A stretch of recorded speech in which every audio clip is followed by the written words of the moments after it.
Is good afternoon. এই দেখো বাদরমুখী বসে আছে, দুষ্টু করছে। আজকে আমাদের দুপুরের মেনু আর মাকে কি বানিয়েছে, এটা পুঁটি মাছ, টমেটো, কাঁচা লঙ্কা, পেঁয়াজ সব দিয়ে একটা চচ্চড়ি। এটা হচ্ছে পটল ভাজা, উচ্ছে ভাজা, বেগুন ভাজা। এটা মৌটি মাছ, কাঁকড়া, ধনে পাতা দিয়ে একটা গামাখা রসা রসা করেছে।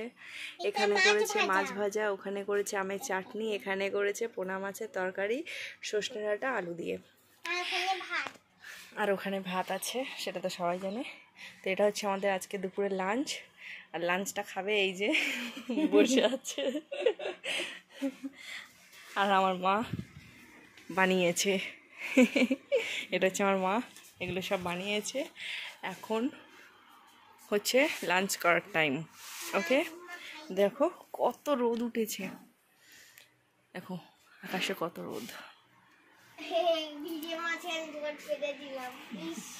সো টাটা, আমরা এখন লাঞ্চ করি। তোমরা ততক্ষণ দেখতে থাকো ভিডিওটা, লাইক কমেন্ট শেয়ার করে দিও।